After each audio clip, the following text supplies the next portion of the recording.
Hello friends. In this tutorial I'm going to explain how to build a ball and socket joint using the physics and environmental objects in Rec Room. I'm going to demonstrate by building a punching bag, just like this one. So, step number one, go back into POV. Step number one is you need to build the socket. Socket is any environmental object that can contain a ball for the ball joint, for the ball and socket joint. So I'm just going to keep it simple and make a rectangular box. I recommend, so with the physics, thickness does matter a little bit, so I recommend if you're making a ball and socket joint, have it be fairly thick. For the sake of a punching bag, I'm going to go 5 centimeters. And then I'm just going to copy this a bunch of times to make a little box.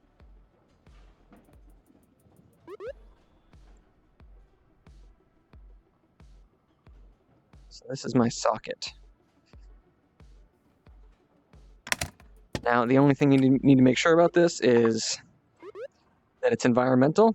Go into your configuration menu and just check to see that you have environment set. I also recommend, as with most things, make it non-grabbable because you're going to be having your hands around this a lot.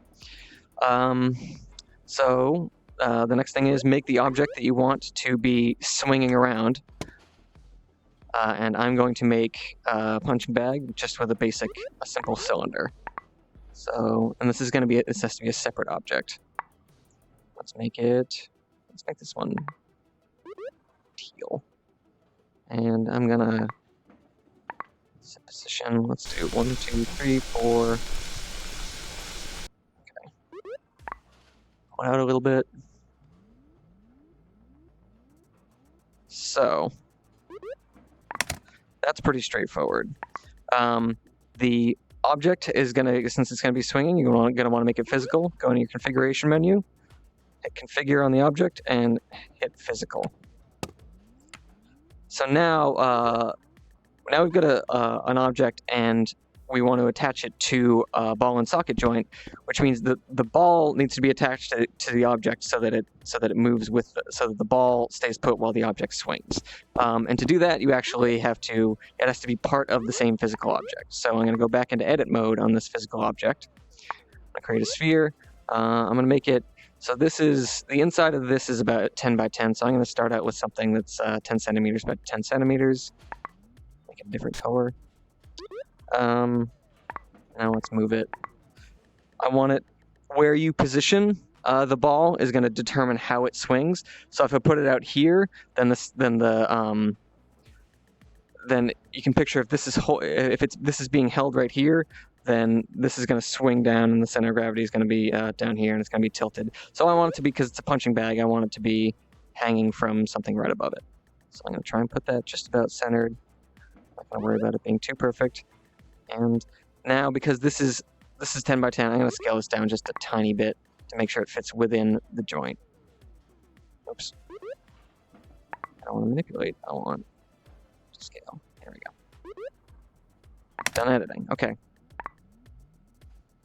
So now, got the object and I've got the ball. Oh, one last thing before I forget. Usually with stuff like this, it's going to be swinging because players are interacting with it. So I definitely recommend going to your configure menu, look for the is grabbable tick box, and make it non-grabbable. All right. And the last step in this basic part is to put the ball into the socket joint. And now you've got a ball hanging from a socket, and because the object is connected to that ball, because it's part of the same shape, the ball can't move out of the joint, and physics interacting with it will let it swing around within that joint. So the other thing, there's a couple ways to interact with physical objects. You can have a player touch it, or you can have weapon physics affect it. And for weapon physics, I want to demonstrate. I have another tutorial video on density. You can look that up.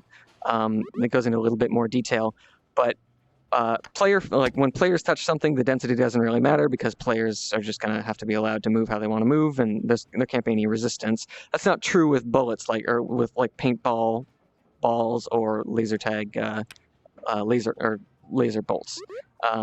So the density affects that. So if you want a swinging object to be affected by weapon physics, you're going to have to go into edit mode, configure, and set a density. Aerogel is very light, so I'm going to turn this up and set it to water, which is fairly heavy, but not too heavy.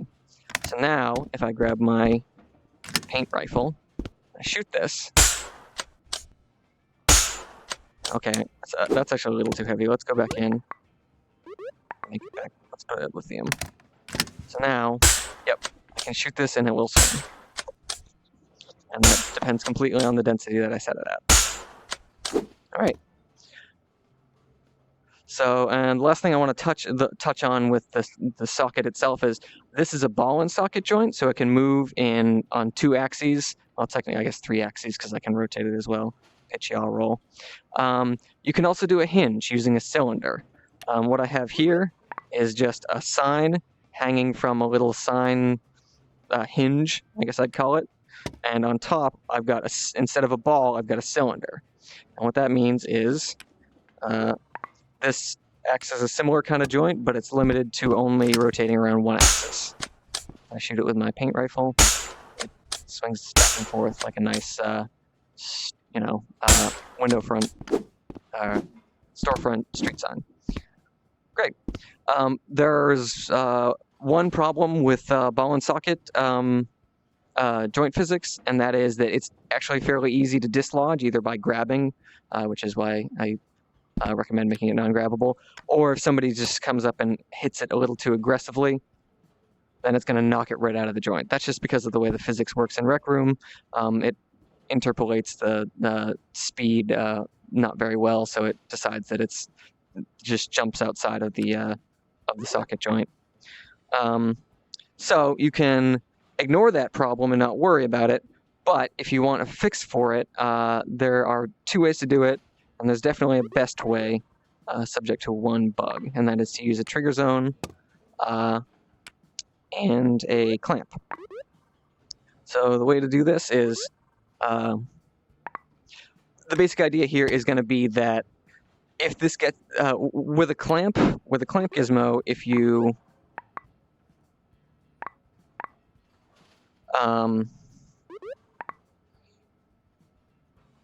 on this pin on the clamp gizmo,